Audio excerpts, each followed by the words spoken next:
Hello, everyone, and welcome once again to Ghost Reviews. I am Ghost, your host, and I will be giving you some commentary on the current speed draw that I have of this adorable little elf boy. So let's get into it. Make yourself comfortable, and I shall just be talking over here, but feel free to mute me if you're only here to watch the video. So, yeah, let's get into some background. So, believe it or not, this little beauty has actually been around ever since 2019. He was the third ever character of my fantasy series, the one I'm currently doing, right after Juniper, the warrior girl, and Turk, the dragon boy. The whole idea kind of centered around him being mistaken as some sort of hero in this fantasy world, but since he's only an elf looking for someone to help cure him and save his people, he's kind of in the wrong place at the wrong time. And no, I didn't really think too much about the story, the story idea in general, because I focused more on character design. I had I think 12 characters originally, but I had to limit it a lot because the story was going nowhere. But I just kept adding new characters and new characters, and I had a new fantasy story for just the other characters that I never used, and it started just becoming a big mess. So, the point that I'm trying to make is Dmitri, is kind of a semi main character in the story. He was forced onto a path he never wanted. Like the people who live in this little town, this old medievalish town, they still believe in prophecies and miracles and stuff. And when he showed up out of nowhere, everyone was like, "Oh, you must be, some hero." I don't know. They were quite weird, but yeah, he was seen as what was seen as normal in his little elven town seemed like some kind of astounding miracle from God in this new backwards little town. And I believe I called it Geneva, but I kept changing the place the whole time. Plus, I think Geneva already exists. So, Geneva? I don't know, man. It's weird to pronounce these stuff. But I do know that little Dmitri here was originally created as a counterpart for June, the warrior girl. Since she was more of a strong, emotionless warrior type of character, I wanted him to be more of a more worried character, maybe anxious and physically rather weak. I wanted that. That was kind of a contrast that I was looking for. Her being super strong, having to carry him on the piggyback. I don't know. It was a cute idea. I don't know if it comes over as cute, but yeah. But he is good at magic. She's physically strong, he's smart. It's one of those kind of couples. And yes, the little ball that is floating here in the air, that is a ball of light that he conjured up. And I do think it turned out well in the end, but yeah. These two, Dmitri and June, I've actually drawn together quite a few times. But I mean, they date back to 5 years ago. So a lot has changed from their original concepts and original versions of them, especially of this little elf boy. And yes, I named him Dmitri, a very Russian sounding name, but I got that name just like I got the others. I thought one day, boom, the name came up, and yes! Although I did change his name to Demetrius Light, but Lyte.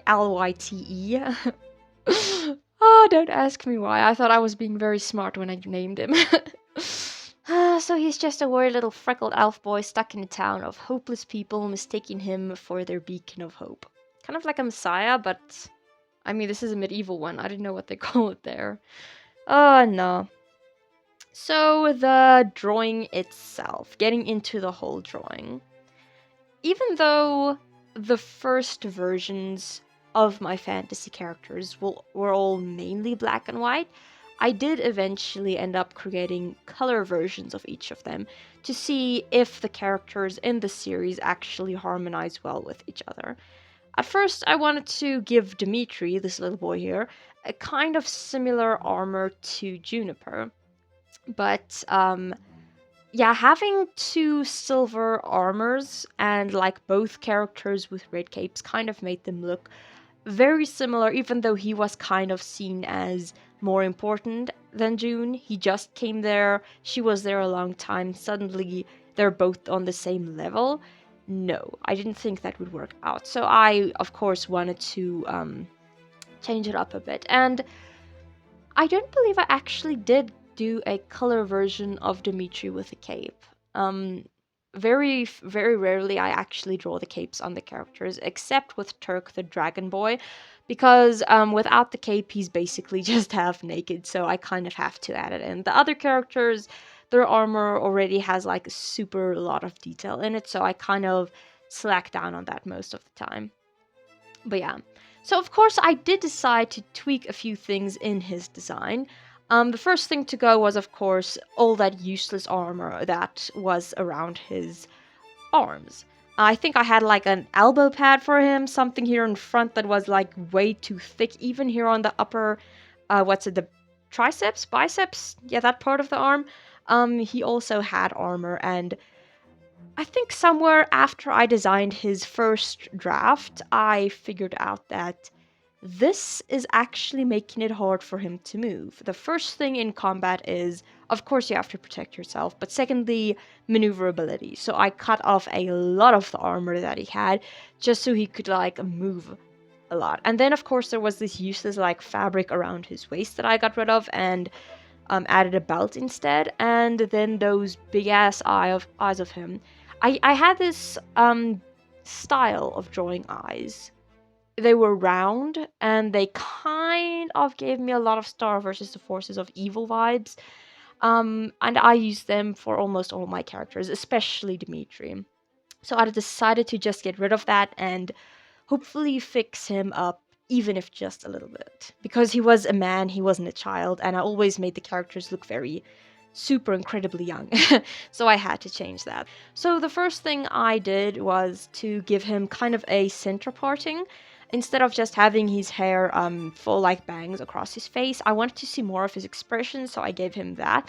And I added this cute little braid to his side. I don't know, it was inspired by Venti from Genshin Impact. It just looked cute for me, but having two of them might have been too much, so I just gave him one and stuck with that. And I changed up his armor, a lot of it, like I have said. I shortened his sleeves, which used to go like all the way to, yeah, it was like his hands and his arms and everything was like interconnected, and I got rid of that. Although it would still look very adult if I elongated those sleeves, but for some reason I wanted to keep him short because he's still a newbie and it's probably like in the summer where it takes place, so I didn't want to burden him too much. And of course I gave him a little pouchy and the belt. What he has in there, that's his secret, because I couldn't be bothered to think of a story for that as well. And of course, the biggest change I think actually came from the cape itself. The cape used to be red, but the red almost, of course, it is a color of royalty, but it also kind of has that anger in it. And Dmitri is not a character that I see having a lot of anger in him. So, yeah.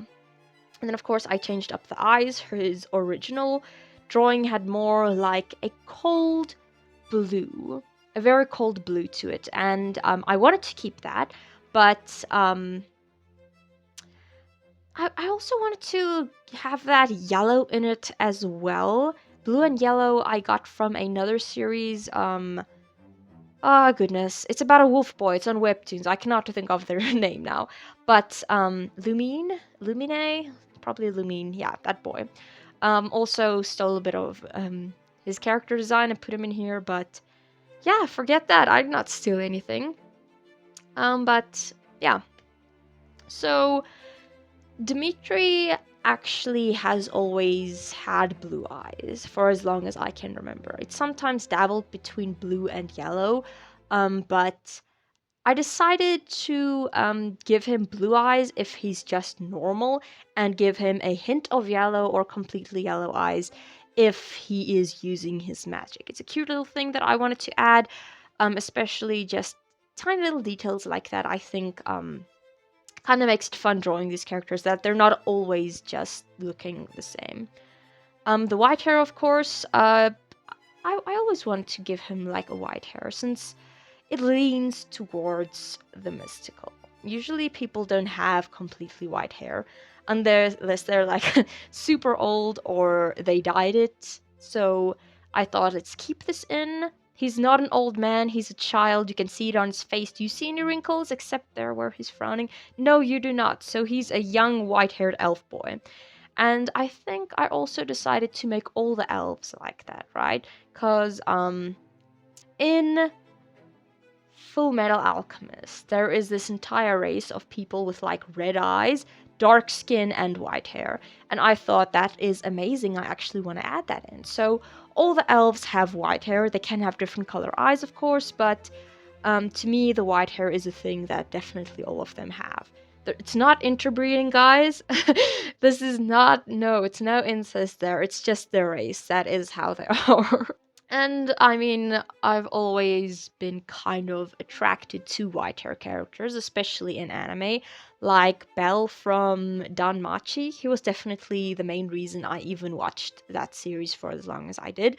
And also in the Obey Me series, there is a cute little white hair character that I love. Oh, and he's such an idiot. I love him so much. But yeah. I also thought of giving him a bit of an elven accent, but since I've never personally met an elf, I'm not really sure what kind of accent it would be. Kind of like Prince Caspian from Narnia, the second movie, not the third one. Or something a little bit softer like Kozikov. I know it's not necessary, but I like thinking of their accents when I draw them. So on to the last third of this video, we are moving on to some art tips.